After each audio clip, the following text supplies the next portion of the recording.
Quisiera, por favor, hermanos, que abriéramos nuestras Biblias en la segunda carta que Pablo envió a Timoteo, segunda Timoteo 4, 1 a 5. Te encarezco delante de Dios y del Señor Jesucristo, que juzgará a los vivos y a los muertos en su manifestación y en su reino, que prediques la palabra, que instes a tiempo y fuera de tiempo, redarguye, reprende, exhorta con toda paciencia y doctrina, porque vendrá tiempo cuando no sufrirán la sana doctrina, sino que teniendo comezón de oír, se amontonarán maestros conforme a sus propias concupiscencias, y apartarán de la verdad el oído, y se volverán a las fábulas. Pero tú, sé sobrio en todo, soporta las aflicciones, haz obra de evangelista, cumple tu ministerio. Vamos a pedir al Señor su dirección, vamos a orar. Señor, estando persuadidos y plenamente convencidos de que esos tiempos a los que el apóstol Pablo se refería ya están en medio nuestro, ya los estamos viviendo en nuestra propia generación. Venimos delante de ti en esta hora como hemos estado en tu casa y en tu presencia, invocando que tu Espíritu abra nuestro entendimiento y disponga nuestro corazón. Alumbra los ojos de nuestro entendimiento, Señor, y abra nuestros oídos, capacitándonos y preparándonos para recibir de ti la revelación de tu Evangelio. Señor, que esta tu palabra sea recibida por oídos y por corazones que la anhelan y sedientos y hambrientos de ti. Permitan que germine y dé fruto al 100%. Señor, que tu palabra hoy corra, fluya y sea prosperada y cumpla el propósito por el cual ha de ser predicada. En el nombre de Jesús. Amén. En esta porción que acabamos de leer, hay 4 aspectos sumamente importantes y que forman parte del contexto en que escribió Pablo esta carta. La primera cosa es el vínculo que tenía Pablo con Timoteo, un joven que él había conocido en uno de sus viajes y que cuando los hermanos, en un segundo viaje, Pablo vuelve allá, los hermanos de ese lugar, Listra e Iconio, dos ciudades de ese momento, le hablaron, dice la palabra de Dios, le elogiaron a Timoteo. Usted lo puede buscar en 1 Timoteo capítulo 1, 2, en adelante. Hechos capítulo 13. Y entonces, por el elogio, por la forma de hablar del testimonio de este muchacho, un muchacho muy joven, Pablo entiende que debe llevarlo con él, que debe llevarlo a ese segundo viaje, que lo acompañara. Y de allí surge un vínculo muy especial, una afinidad muy especial, porque Pablo lo discipula. Y nosotros podemos ver en sus cartas cómo él se refiere a Timoteo. Ahí mismo, en 2 Timoteo capítulo 1 y 2, Pablo habla de amado hijo, hijo mío.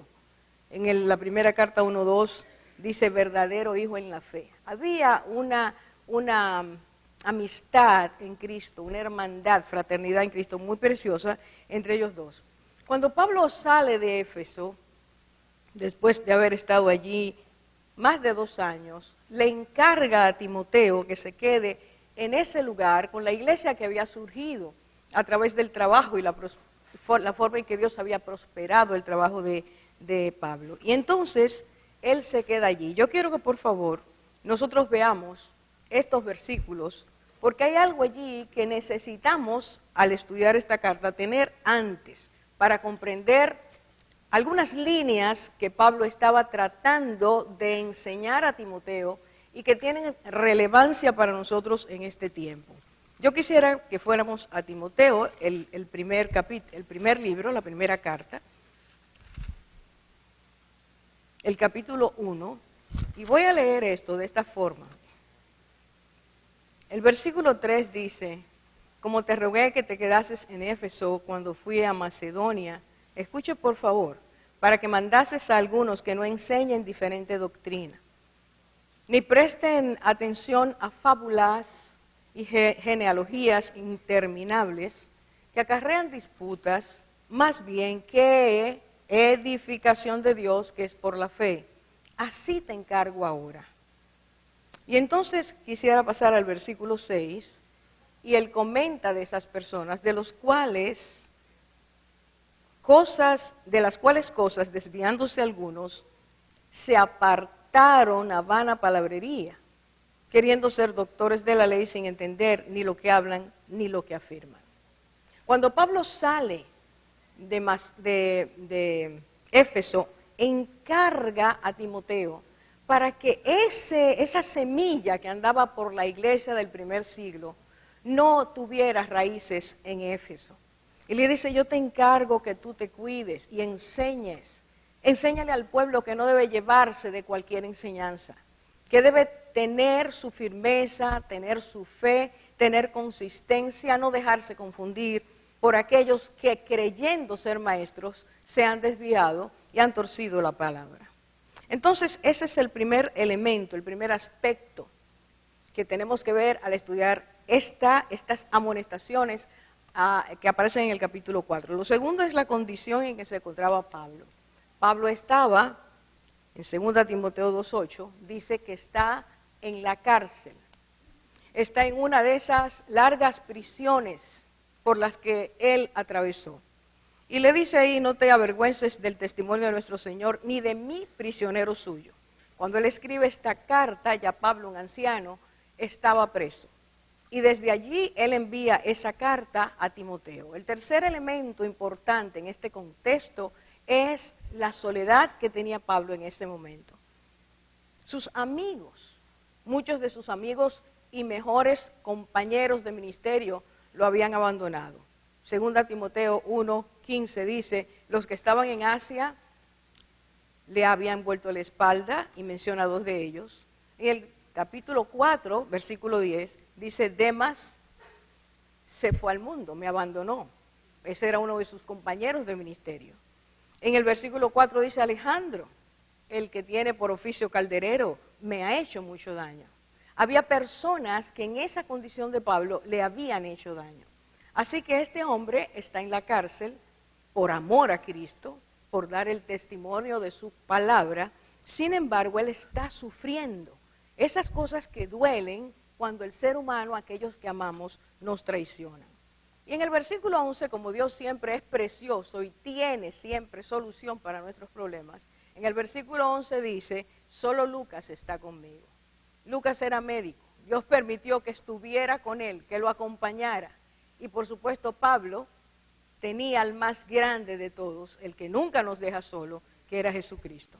El cuarto elemento importante es que él sabía que su muerte estaba próxima. En el versículo 6 él dice, porque ya yo estoy para ser derramado como una ofrenda de libación y el tiempo de mi partida ha llegado. Es en ese contexto que Pablo escribe esta segunda carta a Timoteo. Salió del corazón de un pastor que amaba intensamente a esa oveja, a quien él llamaba uno de sus discípulos más fieles, que amaba al Señor y que hacía el trabajo de Dios por amor a Dios. Y quería darle algunas revelaciones y reiterarle algunas cosas. Y es de situaciones así que salen los mejores consejos posiblemente, porque ya la persona sabe que se va a despedir y quiere dejar en esas personas a cargo de la obra, quiere dejar esas líneas tan importantes, esa integridad que se necesita, esa manera de servir que Pablo había enseñado. Él había sido un testimonio a todos los que estaban cerca de él. Ahora le toca a Timoteo tomar esto. Yo quiero entonces que nosotros veamos estos versículos a la luz de eso que ya hemos dicho. En primer lugar, Pablo le está enseñando a Timoteo que él es consistente, quiero subrayar esta palabra, es consistente con el llamamiento que recibió y con la enseñanza. Hasta la postrimería de su vida él estuvo repitiendo lo mismo. Por favor, hermanos, yo quiero que esta noche esto sea algo que capte nuestra atención. Este hombre había sido siervo de Dios y desde el momento en que el Señor lo llama, usted puede buscar la narración del mismo, de ese momento en Hechos capítulo 26, Desde ese momento él dice, no fui rebelde a la visión celestial. Tan pronto el Señor me llamó, he sido obediente y me he mantenido diciendo. Al fin de sus días, cuando ya iba a ser martirizado, Pablo está diciéndole a este muchacho cosas que había repetido a través de la historia. La fidelidad de un siervo de Dios tiene que constar en eso también, en que siempre diga lo que Dios dice, en que siempre se sustente en la palabra de Dios, en que no deje el camino de la verdad, porque haya corrientes por ahí que digan otra cosa. Es necesario que nosotros veamos en Pablo este ejemplo y lo que le está transmitiendo a Timoteo en ese momento específico de su vida. Mira el versículo 1. En el versículo 1 él da 3 aspectos que había estado repitiendo a todas las iglesias donde quiera que él predicaba y enseñaba. Número 1, él reitera, Jesucristo volverá. Jesucristo volverá. Él dice, en la manifestación. Es decir, en ese regreso visible que Cristo va a tener, donde todo ojo, dice la Biblia, le verá. Donde toda lengua tendrá que confesar que Él es el Señor. Donde toda rodilla tendrá que doblarse. Pablo está hablando de ese momento. Cuando Cristo, por eso, va a reinar en la tierra. Segundo elemento, Pablo está diciendo, Jesucristo reinará. Él habla de su reino. Ustedes lo pueden buscar ahí en el versículo 1. Ese rey vendrá a reinar en la tierra que lo menosprecia, en la tierra que no lo ha conocido. Y en tercer lugar, Pablo dice, habrá resurrección y habrá juicio. Habrá resurrección y habrá juicio. Y si ustedes recuerdan la historia de Pablo en Atenas, cuando Pablo mencionó eso, inmediatamente los filósofos empezaron a reírse, a burlarse, y solo unos poquitos se quedaron a oír la palabra. Ese juicio, esa resurrección, a las personas no les interesa, no quieren oírlo, pero es una de las verdades centrales de la palabra de Dios. Así que Pablo le dice a ese pastor que sabía eso, al final de mis días te estoy diciendo esto, debes siempre recordar que Jesucristo volverá, que todo ojo le verá, que habrá resurrección y juicio de vivos y muertos y que el rey vendrá a gobernar la tierra. Y entonces Pablo pasa a la segunda cosa, es una encomienda. Dice Pablo en el capítulo 4, te encarezco delante de Dios y del Señor Jesucristo.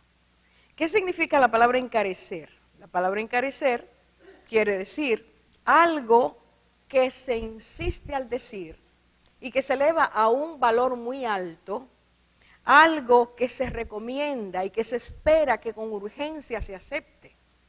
Una encomienda, el decir yo te encarezco, Pablo está diciendo, yo quiero que tú tengas en cuenta esto que te estoy diciendo, que es de alto valor.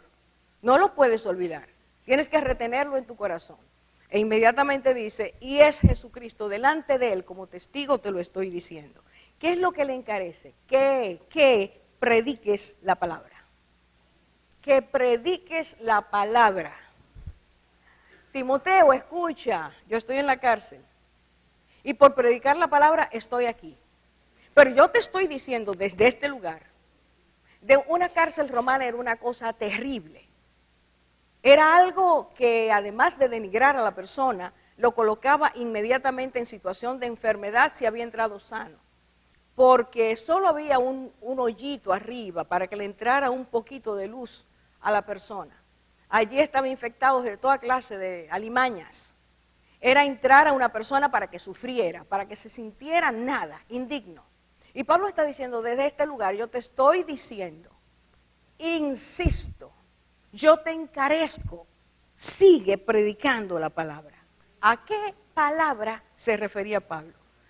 Segunda Timoteo 3:15 menciona las Sagradas Escrituras. E inmediatamente dice, esa palabra es inspirada por Dios. El versículo 15 dice, y esa palabra te puede hacer sabio o hace a cualquiera sabio para tomar la decisión de aceptar a Jesucristo. Eso es sabiduría. Querer salvación y no muerte eterna es elegir con sabiduría. Así que Pablo estaba diciendo, es necesario que tú sigas predicando esa palabra. Esas escrituras, escúcheme bien mi hermano, en el tiempo en que Pablo está predicando, las escrituras es lo que estaba escrito, era el Antiguo Testamento. Pero los apóstoles, porque Cristo los encomendó a hacer eso, donde quiera que iban, daban testimonio, y Pablo fue uno de los más eminentes haciéndolo. Él evidenciaba el cumplimiento de las profecías y decía, de esas profecías, y esas profecías están hablando del Mesías que Dios iba a enviar. Al presentar las evidencias, muchas personas venían a Jesucristo, reconocían que la palabra de Dios es veraz y por eso se acercaban al Señor. Quiero volver a decir, las palabras, las escrituras, la verdad de Dios es lo que debe ser predicado. Pablo le llama a esa palabra la sana doctrina y a esa palabra le llama la verdad. Lo pueden ahí buscar en los versículos 2, 3 y 4. La sana enseñanza, la enseñanza que no enferma, que no daña, la enseñanza que purifica el alma, purifica el espíritu, purifica la mente, purifica los deseos, edifica, es la palabra que debe ser enseñada. Cualquier adición va a traer consecuencias, va a afectar a la persona, no le va a permitir crecer conforme a lo que Dios quiere. Así que Pablo está diciendo, no te apartes de predicar esa palabra. Timoteo no tenía permiso para añadir nada, ni ninguno de nosotros tiene. Timoteo no tenía permiso para modificar la palabra de Dios. Timoteo no tenía permiso para decir, porque este grupo no lo cree, déjame bajar el estándar para que lo acepten. Y poco a poco vamos a ir cambiando la cosa y la gente va a venir.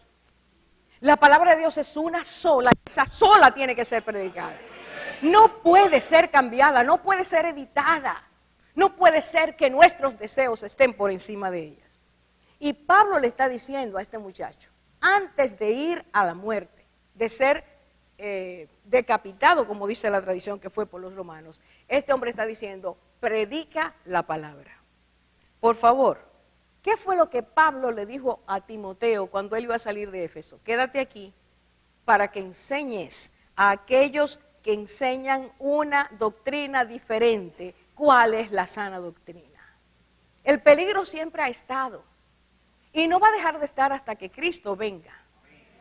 Siempre habrá quien se levante a decir otra cosa. Siempre habrá alguien que pondrá su opinión por encima de la palabra de Dios.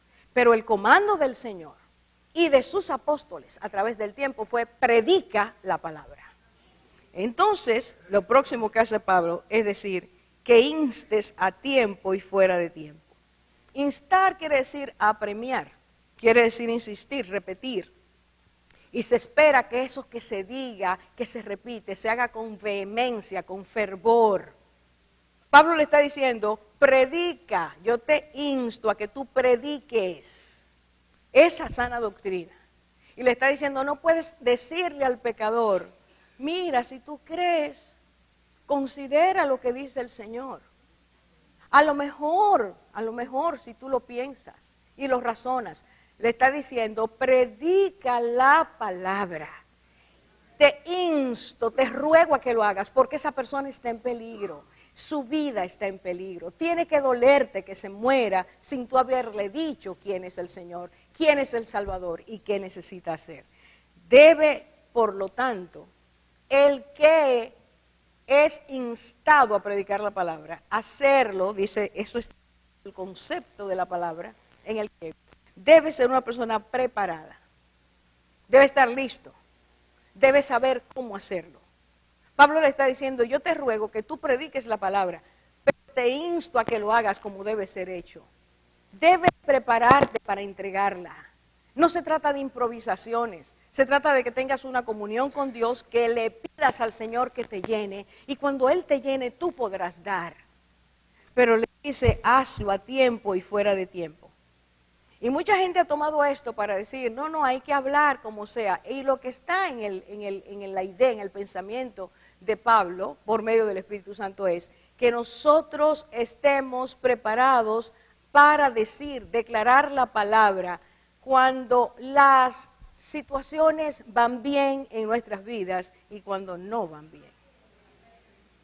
No es agarrar a una persona y porque estás mal y en el pecado hay que caerte a batazos, no. Porque el Señor no lo hizo. Él decía, ven, sígueme. Y si la persona quería, lo seguía.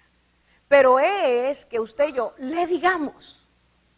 Es que usted y yo le hablemos. Y que le hablemos con el carácter de aquel que conoce quién es Dios. Entonces, eso trata de que no haya comodidad en nuestro mensaje. Hay una urgencia de proclamar la verdad. Debe ser dicha, pero nosotros debemos hacerla, decirla en todo tiempo, en el momento en que Dios nos la da, pero también hacerlo con la buena enseñanza. Es buena palabra, mis hermanos, esta noche y amigos, es buena palabra, no es mala. Es la buena, es la que Cristo enseña, la que el Espíritu inspira, la que tenemos que nosotros proclamar. Y entonces Él dice, redarguye, reprende y exhorta con toda paciencia y sabiduría. Al enseñar con fervor y vehemencia, tienes que tener paciencia y debes hacerlo con sabiduría. Tú no puedes obligar a la gente a que quiera conocer a Cristo. Tienes que presentar el mensaje de Dios y dejar que el Espíritu Santo toque, porque el que convierte es el Espíritu Santo. Pero Él dice, esa palabra sirve para redarguir, para reprender, para exhortar. Y redarguir quiere decir, te va a confrontar la palabra de Dios. Te va a enseñar tu condición.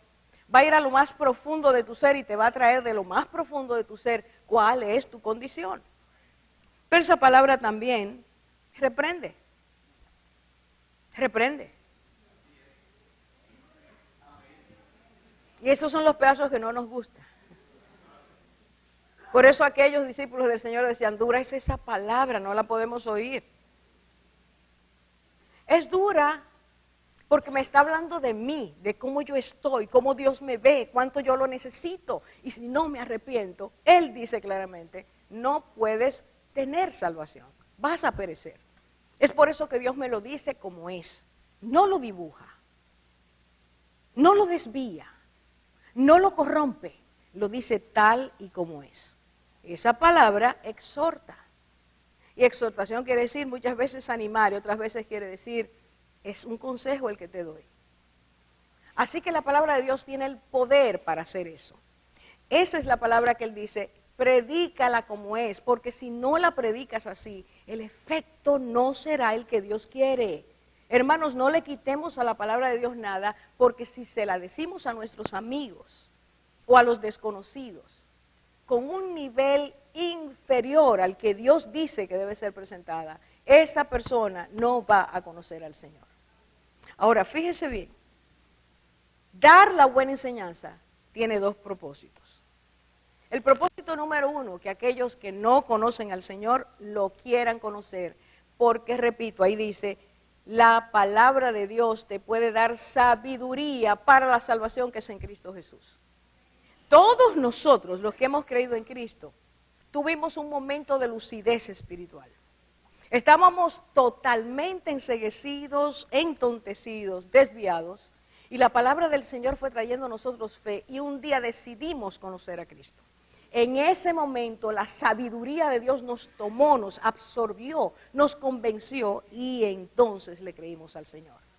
Eso es para los que no tienen al Señor, pero para los que tenemos al Señor, dice, esa palabra, escuche bien, debe llevarnos a la madurez. No nos llamó el Señor para ser inmaduros, sino personas maduras. Allí lo dice, para hacernos personas perfectas, a fin de que el hombre de Dios sea perfecto y viva haciendo las buenas obras de Dios. ¿Sabe por qué muchos de nosotros no hacemos las buenas obras de Dios? Porque cuando alguien nos ofende, nos hiere, nos quedamos con el corazón herido y decidimos como mecanismo de defensa, no vamos a hacer ningún bien a nadie. Mira lo que pasa cuando uno es bueno. Y nos quedamos en ese estado de autocompasión y rebeldía y de negación a seguir haciendo lo que Dios quiere. Bueno, ¿y a quién va a usar el Señor si nosotros nos negamos a vivir las buenas obras y a comportarnos como personas maduras? ¿A quiénes va a usar el Señor? Tú y yo, nada de lo que ocurre en nuestra vida es fortuito, no es casual. El cristiano no usa la palabra casualidad, porque casualidad no existe en el vocabulario del cristiano, por cuanto Dios tiene nuestras vidas en sus manos. Él no va a permitir nada. Así que esta noche yo los invito en el nombre de Jesús a que usted vacíe de su vocabulario la palabra por casualidad. No existe en el vocabulario cristiano. Todo está dentro de un plan divino, aún aquello que Él permite que nos es doloroso. Porque Él no quiso que esa persona nos hiciera ese daño. Aún eso Él lo permite para transformarlo en bendición. Ahora bien, visto eso, Pablo entonces le dice, escuche bien, te insto a que seas ese predicador, te insto a que te mantengas en la sana enseñanza, te insto a que tú prediques a tiempo y fuera de tiempo. Y de repente Pablo le dice, y escucha ahora cuál va a ser el escenario futuro. Las cosas van a cambiar. Versículo 3, porque vendrá tiempo. Porque vendrá tiempo. Así que en el momento en que Pablo le escribe a Timoteo, ese tiempo no había llegado. Él sabe, porque el Espíritu Santo se lo ha revelado, que en un tiempo futuro el escenario mundial va a cambiar. El comportamiento social va a cambiar. Así que él dice, vendrá tiempo. Número 1, ¿cuáles son las características que él menciona? Las personas tendrán una actitud diferente, muy específica. Versículo 3, cuando no sufrirán la sana doctrina. No sufrirán la sana doctrina. Y la palabra sufrirán ahí significa no resistirán, no soportarán, les molestará grandemente que le hablen de la sana doctrina. Ahora, hace un ratito dijimos, y a ver si estamos todos en atención, sana doctrina, según lo menciona Pablo ahí, es la enseñanza que no se oyó. No me digan que se les olvidó tan rápido. Sana enseñanza, sana doctrina, ¿a qué se refiere? A las Escrituras, a la palabra del Señor, al mensaje de Cristo. Y a esa misma sana doctrina, Pablo le llama la palabra y le llama también, ¿qué cosa? No se oyó. Sana doctrina, las Escrituras, la palabra. Todo eso tiene que ver con lo mismo. La palabra que sale de Dios, la palabra que sale de Cristo no está dañada, es perfecta. Dice el salmista, convierte al alma, purifica nuestras vidas. Esa palabra es la presentada para que nosotros, otra vez lo digo, la tomemos, la atesoremos, la vivamos, la practiquemos, a fin de que Dios traiga la transformación que Él quiere. Pero llegaría un momento en que la gente no querría oír eso. No querría oír la sana enseñanza. Y si las personas no soportan la sana enseñanza, entonces habría cierto comportamiento. La primera cosa, actitud específica de esos tiempos. Segunda cosa, condición específica. Versículo 3. Tendrán, no dice tendrán, dice teniendo comezón de oír. Teniendo comezón de oír.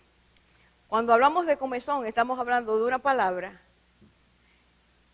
que se refiere a una condición del que la tiene, que lo hace buscar, mejorar, aliviar eso que tiene por medio del rascado. Pero queda atrapado en una red al hacerlo. Porque mientras más trata de buscar la consolación, más se hiere y se irrita la zona. Y mientras más se irrita, entonces ya no solo tiene comezón, sino ardor. Y puede llegar a herirse. Así que la medicina que se busca no es la adecuada. Mire cómo lo pone la palabra de Dios. Tendrán comezón ¿de qué? De oír. Habrá una necesidad imperiosa. Esa necesidad los llevará a buscar lo que parece ser el consuelo para sus vidas. Comezón de oír quiere decir, por más que oyen, siguen buscando que consuele su necesidad. Pero como ellos ya no quieren la sana doctrina, entonces se vuelcan a una búsqueda específica que trae una condición específica. ¿Y cuál es esa? Esa condición es que buscan maestros. La palabra que tiene allí es amontonarán. El amontonamiento quiere decir más y más y más y más. Buscarán muchos maestros. Hermanos, escuche bien. Para ellos calmar su comezón de oír, buscarán maestros. Por lo tanto, al decir que amontonarán maestros, implícitamente en ese concepto está la idea de que en el mundo de ese momento que Pablo está anunciando, habrá muchos maestros. Para que alguien amontone maestros, tiene que haber muchos maestros. Así que nos está diciendo, en ese tiempo habrá muchas personas con enseñanzas que se apartan de la palabra de Dios. Lo común será que muchas personas, bajo el título de maestros, enseñen lo contrario a lo que Dios enseña. Y es justamente a esa población que irá este tipo de personas que ha rechazado la palabra de Dios. ¿Qué criterio toman ellos? Hay un criterio para la elección. Allí dice, conforme a sus propias, lea la palabra de nuevo. ¿Sabemos nosotros lo que significa concupiscencias? Malos deseos que nos llevan a querer satisfacer nuestras pasiones más bajas. Buscarán en el mundo personas que les enseñen, que les hagan oír cómo pueden ellos satisfacer sus propios deseos o cómo ellos pueden seguir satisfaciéndose de la manera en que lo están haciendo, porque los maestros avalan sus comportamientos. Hermanos, yo quiero que esto quede claro. Cuando las personas rechazan a Dios, lo próximo que viene es buscar que el ser humano lo satisfaga. Y entonces la palabra dice, dejan la verdad para seguir la mentira. Dejan la verdad para seguir las fábulas. Y una fábula, mis hermanos, es una mentira, una narración mentirosa. Es algo fantasioso, es algo engañoso. Ellos han rechazado la verdad para satisfacer su deseo, su comezón de oír, con fábulas, mentiras, mitos. Mire cómo el enemigo lo ha hecho. Rechazar a Dios significa caer en la necedad. Por lo tanto, el hombre, creyéndose sabio, para Dios se hace necio. Y en su necedad busca saciar sus necesidades o su deseo de afirmarse en lo que hace, tratando de que seres humanos le digan lo que quiere oír. Y si usted tira una línea a la sociedad de hoy, lo que se busca es lo que yo quiero oír. A mí no me hable de lo que yo no quiero oír. Yo solo quiero oír eso y voy a buscar gente que me diga eso. Mientras tanto, Dios permanece incólume diciendo, esta es la verdad. Síguela y tendrás la vida. Si te desvías de ella, vas a tener muerte. Dios no cambia. Dios siempre va a decir esa palabra, que es lo que Él llama, Él constituye como buena doctrina, sana doctrina. Y como está de moda hace mucho tiempo, hace décadas, está de moda el que las personas se acumulen. Las personas se sienten superiores cuando acumulan mucho. Si a nosotros nos pidieran hoy a todos que hiciéramos una limpieza en nuestras casas, tendríamos que al terminar, después de cajas y cajas, sentir vergüenza porque hemos guardado cosas que no tenían ninguna importancia. Pero esta cultura nos ha llevado a creer que acumular es tener. Y acumulamos desde lo que es más importante en este mundo, la riqueza, hasta las pasiones más bajas. Pero el centro de la acumulación, dice la Biblia, es la codicia. Así que aquí está diciendo que estas personas tienen comezón de oír porque sus corazones son codiciosos. Y como Dios me dice que la codicia es pecado, y ese pecado me lleva a la idolatría, entonces cuando esto se me dice, yo lo rechazo. Y busco gente que me lo ponga más lógico, gente que me lo dibuje más bonito, gente que use la dialéctica, y algunos cristianos la homilética, para que me lo pongan bonito, porque eso apela a mi razonamiento, eso no insulta mi sabiduría ni mi inteligencia. Mientras Dios sigue diciendo, y por profesar que eran sabios, se hicieron necios. Y su necio corazón se entenebreció, se oscureció, y con un corazón a oscuras, en tinieblas, no podemos ver la luz.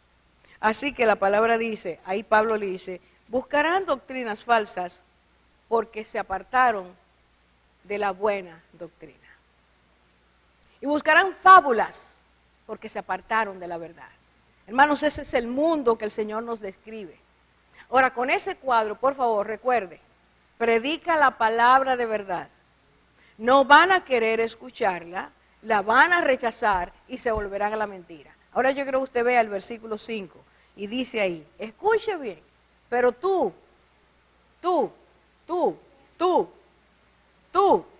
sé sobrio.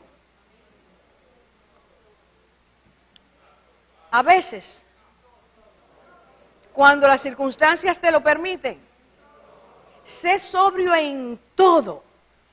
Fíjese lo que dice, soporta las aflicciones, haz obra de evangelista, cumple tu ministerio. Vámonos a la fórmula, pero tú. Y Pablo está diciendo, sé diferente. Sé diferente. No puedes tomar el molde de los que se alejan de la sana enseñanza. Tienes que permanecer tú diferente. Escúcheme bien, mi hermano. El día que Cristo puso en nosotros su Espíritu Santo, el día que el Señor nos lavó con su sangre, el día que vinimos a Cristo reconociendo nuestros pecados, ese día Dios nos hizo diferentes. Y empezó poniéndonos una bata blanca, señal de pureza y santidad. Nos apartó para Él, puso un sello en nosotros. Y ese Espíritu Santo que nos guía a la verdad siempre, es el Espíritu que permite que tú y yo caminemos en el mundo sin ser del mundo. Pero cuando nosotros empezamos a bajar el nivel que Dios quiere y empezamos a creer en las mentiras, en los mitos, en las fábulas, nosotros nos apartamos de la verdad. Ahora Pablo le dice a Timoteo, tú estás en medio de personas que piensan contrario a ti. Y llegará el momento en que la cosa se va a poner muy difícil, pero tú tienes que mantenerte predicando la palabra. No la bajes, no la dañes, no la confundas, no hagas que otros tropiecen por tus declaraciones. E inmediatamente dice, sé sobrio. ¿Sabe lo que significa ser sobrio? Estar libre de toda contaminación mental, espiritual y física. El que se llena de alcohol lo hizo porque no fue sobrio. El que acumula deudas por mal uso de su administración no fue sobrio. La sobriedad se aplica a cada área de nuestras vidas. Pablo está diciendo, tú tienes que ser diferente y una de las cosas que tienes que mostrar como cristiano es tu sobriedad. El sobrio tiene que ser, para ser sobrio tiene que ser equilibrado. Para ser sobrio tiene que tener dominio propio. Una persona sin dominio propio no es sobria. ¿Cuál es uno de los frutos, la manifestación del fruto del Espíritu en nuestras vidas? Dominio propio. Porque el Señor sabe que cuando venimos del mundo no tenemos dominio propio. Usted puede decir, yo me controlo. Yo tengo dominio propio y por dentro explotándose todos los órganos. Y entonces le da taquicardia y muchísimas cosas porque usted tiene control. No, no es eso, es dominio propio. El dominio propio lo regala el Espíritu Santo. Y entonces dice la palabra que el que está en el mundo para predicar la palabra del Señor tiene que ser una persona diferente y sobrio. No se puede decir todo lo que se piensa cuando eso que se piensa está en contra de la palabra de Dios. Cuando eso que se piensa hace tropezar a los demás. Cuando eso que se piensa y se dice confunde la palabra de Dios a las personas que no lo conocen. John Stott dijo: cada vez que la verdad bíblica se torna impopular, lo voy a decir de nuevo, cada vez que la verdad bíblica se torna impopular, los siervos de Dios son tentados a mutilar aquellos elementos que causan ofensa. Como no se oyó, lo voy a repetir. La tentación en este tiempo es cortar las partes que redarguyen, que exhortan, que confrontan. Esa es la tentación de cada cristiano en este tiempo, para que los oyentes no se ofendan. Y si las personas vienen a la palabra, vienen al templo o van a cualquier templo a buscar que Dios les hable, y usted y yo quitamos las cosas que ofenden, esas personas nunca van a encontrar a Jesucristo. Ahora, no es que usted y yo los ofendamos, es que la palabra de Dios ofende porque me dice: Orfa, tú eres pecadora. Mientras yo estoy creyendo que Orfa es muy buena, Dios me dice: Orfa es pecadora. Eso me ofende, no me gusta. Y muchos dicen: ¿y por qué es que la Biblia dice tanto? ¿Y por qué Dios dice tanto? ¿Y por qué los que predican dicen tanto y hablan tanto del pecado? Porque el pecado me lleva a la muerte. Porque desobedecer a Dios me aleja de Dios. Pero no es que tú y yo lo inventamos, es que Dios lo dice. Por lo tanto, Pablo le está diciendo: cuídate de que tú hables cortando la palabra, o desfigurando el significado de la palabra, o torciendo la palabra. No puedes. Tienes que predicar esa palabra sin afectación. Escuche bien. Y Pablo le dice: y cuando lo hagas, si estás en ese tiempo, vas a sufrir penalidades.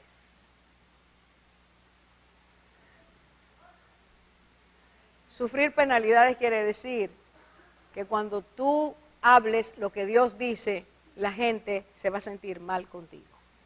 Y te va a hacer sentir mal. Entonces esta noche le voy a decir, la palabra de Dios dice: no te unas con yugo desigual con los infieles.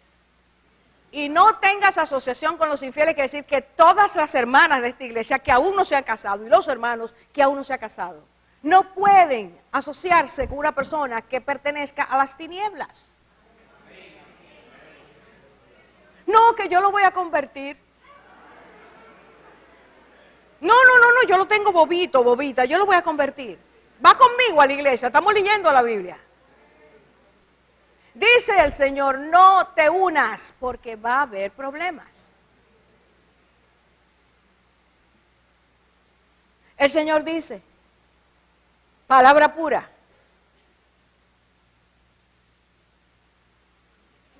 las primicias son mías. Las primicias son mías. ¿Pero qué quiere decir las primicias?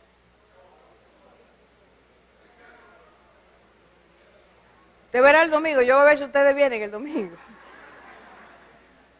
En esa iglesia hablan cosas muy duras. No, es lo que dice la palabra, que tú y yo acumulamos maldición si desobedecemos a Dios en esto. Te lo doy la semana que viene, Señor. El mes que viene nos ponemos de acuerdo. No, Las primicias son mías. Si quieres ver los cielos abiertos y tu vida llena de bendición, dice el Señor, pruébame y dame el diezmo. No rebajes la palabra. El Señor le dice a Jeremías, al pueblo de Israel, capítulo 10, ustedes no imiten, no absorban las costumbres de las naciones, que todas son vanidad. Pero ahora queremos celebrar Halloween. Y decimos que eso no es nada. Que los cristianos son unos toditos, unos desabridos. Que les gusta guardar la fiesta a la gente. Que usted compre los disfraces que usted quiere y póngaselos. Y se nos olvidó de dónde viene eso. Y que el Señor dice, no hay asociación entre la luz y las tinieblas. Llegará el tiempo, dijo el Señor. Llegará el tiempo en que los hombres no buscarán la sana enseñanza, sino la enseñanza falsa. Este es el momento, hermanos. Y déjenme decirle, como nosotros no sabemos cuáles son todos los maestros, los más famosos quizás los podemos captar, pero no siempre podemos darnos cuenta que esa persona que está en medio nuestro es una persona con enseñanza falsa. El Señor nos está diciendo, número uno, a todos, por favor, jóvenes, menos jóvenes, más jóvenes, el Señor nos está diciendo, tú tienes que conocer mi palabra. Llegó la hora de dejar de ser cristianos ligeros. Llegó la hora de conocer las Escrituras. Llegó la hora de afirmarnos en las Escrituras. Llegó la hora de aplicarla a nuestras vidas. Llegó la hora de nosotros ser hombres y mujeres sabios y entendidos de los tiempos. Y eso no ocurre porque cayó del cielo. Eso ocurre porque mientras tú y yo buscamos la comunión con el Señor, Él nos dispensará discernimiento. Hermanos, este es el momento donde aun cuando nos llamen personas hostiles y personas que no tenemos amor y personas que no nos interesan los demás, Dios nos está diciendo, mantente firme. Segundo, haz la obra que Dios te ha llamado a hacer. No te detengas, no te intimides, sigue haciendo lo que Dios te ha dicho. Y por último dice, cumple tu ministerio. El martes pasado hablamos de los dones, de los ministerios, del poder que Dios nos da para emplearlos. Hermanos, vuelvo a hacer la pregunta esta noche. Todos nosotros aquí sabemos qué dones el Señor nos ha dado. ¿Estamos conscientes de en qué ministerios el Señor quiere que estemos?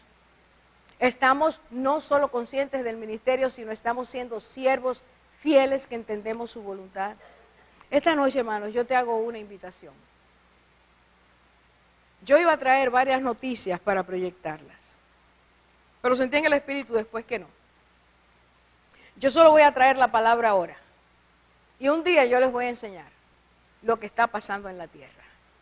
Lo que está pasando dentro de la iglesia de Cristo. Yo no estoy esta noche haciendo una advertencia fugaz. Yo estoy haciendo una advertencia seria. Y la estoy haciendo en el nombre del Señor. Es Dios que quiere que tú y yo afirmemos nuestras convicciones. Y sepamos que en este tiempo cualquiera de nosotros pudiera ser arrastrado. El Señor dijo que aún los cristianos, aún sus hijos, aún los escogidos pudieran ser arrastrados. Cuando miramos hoy lo que está pasando en el escenario actual, lo que nosotros vemos es grandes hombres y mujeres de Dios apartándose del Señor, porque como dijo John Stott, la palabra se ha vuelto impopular. Ya no se quiere oír a Dios, se quiere oír lo que los hombres dicen. La tentación es que tú y yo reduzcamos eso.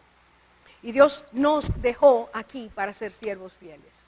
Dios nos ha dejado para que demos testimonio de sobriedad, de paciencia, de convicción, de entereza, de integridad. Dios nos ha dejado para que seamos testimonio al mundo de que sí Cristo es real, de que sí Él vuelve, de que sí Él va a juzgar a vivos y muertos, de que sí Él va a establecer su reino en la tierra. Tú y yo somos los embajadores de Cristo en este tiempo. No podemos dejarnos arrastrar. Oremos por los que están siendo confundidos. Oremos por los que se están confundiendo, por los que están confundidos. Pero tú y yo no podemos dejar de ser quienes somos. En un momento crucial fue Josué que dijo: escojan ustedes lo que quieran escoger, pero yo y mi casa seguiremos al Señor. Y esta noche yo estoy haciendo una invitación frente a este problema tan serio. Yo estoy haciéndoles una invitación en el nombre de Jesús. Lo estoy instando a que cada uno se revise. Hermanos, ¿cómo está su condición espiritual? ¿Cómo está tu comunión con el Señor? ¿Cómo está tu lectura, estudiar la palabra, tu tiempo de oración? ¿Cómo está tu obediencia? Cada uno de nosotros tiene que revisarse.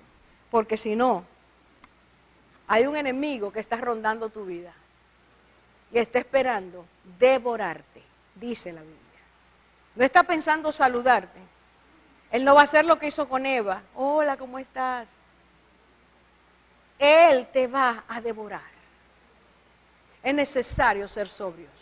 Y si tú sacas tiempo para todo, debes sacar tiempo para Dios. Debes querer, escuche, por amor, es por amor al Señor que queremos estar con Él. Es porque sabemos quién es que queremos buscar tiempo con Él. Sobriedad, paciencia y transmisión correcta, exacta de la buena enseñanza. Vamos a orar. Es claro, Señor, que llegó el tiempo que Pablo escribió a Timoteo. Y lo escribió porque tu Espíritu Santo lo inspiró, porque tu palabra es inspirada por ti. Cuando él lo escribió, Señor, desde el momento que lo hizo hasta hoy han pasado 2000 años.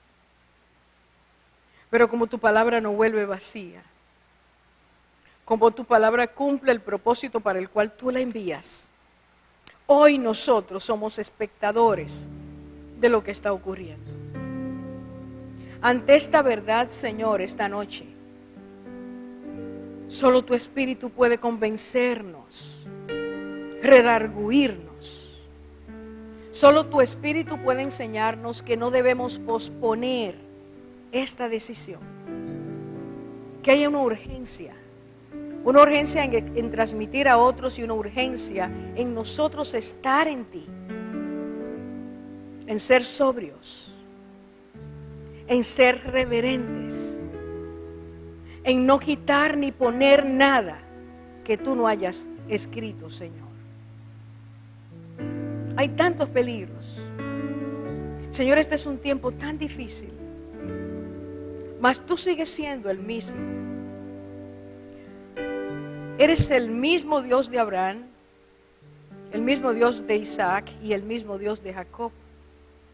Eres el Dios altísimo, omnipotente, creador de los cielos y de la tierra. Eres incomparable. Eres el Dios que anuncia las cosas que no son como si fueran. Es el Dios que resucita a los muertos. El Dios que trae orden a nuestro desorden interior. El Dios que, como dijo, sea la luz y fue hecha. También ha iluminado nuestros corazones por medio de Jesucristo.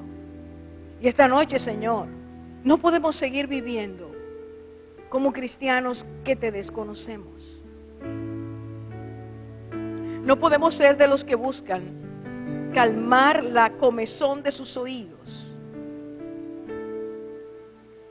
con las enseñanzas de los falsos maestros. Padre, esta noche mi clamor es que tú nos permitas permanecer firmes y fieles. Esta noche, Señor, mi clamor es que tú nos enseñes, nos guíes, nos conduzcas por caminos de verdad y de justicia. Señor, que como David decía, que como el siervo busca las corrientes de agua, él buscaba tu presencia. Cada uno de nosotros esta noche recibe el impacto de tu Espíritu y anhelemos buscar tu presencia. Nuestros oídos sean sellados, nuestros oídos sean blindados por ti, Señor, y no nos dejemos confundir por falsas enseñanzas. También quiero, Señor, que en esta hora, nosotros como pueblo tuyo, oremos por esos hermanos que una vez fueron hombres y mujeres fieles y hoy, Señor, se han desviado. Hoy están rebajando tu palabra. Hoy están mostrando al mundo un Dios que no es el Dios que conocemos.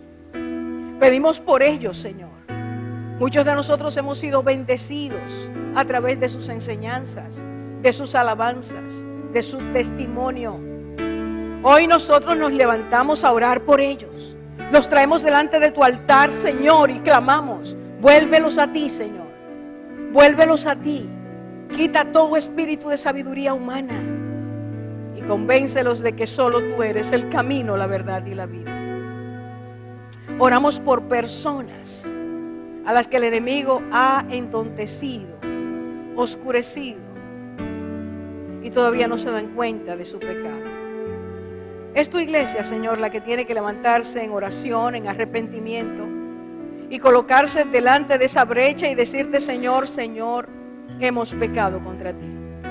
Perdónanos y trae la luz de tu rostro en nuestras vidas. En el nombre de Cristo, oro para que cada persona que está aquí en esta noche, Señor, decida seguirte de corazón. Reprendo el espíritu de tibieza. Estoy reprendiendo en el nombre de Jesús el espíritu de dualidad, de ambigüedad. Estoy reprendiendo en tu nombre, Señor, todo espíritu de comodidad espiritual. En tu nombre, Señor, salga de nuestra vida todo lo que nos inhibe, nos prohíbe, nos paraliza y no nos permite ser siervos y siervas del Dios viviente. Señor, aquí hay personas que no te conocen, allá afuera hay personas que no te conocen. Nuestras calles están llenas de personas que se pierden, niños, jóvenes, adultos. Por favor, Señor, que nosotros abramos nuestras bocas para hablarles del amor que no se contamina, el amor perfecto, el amor de Jesús.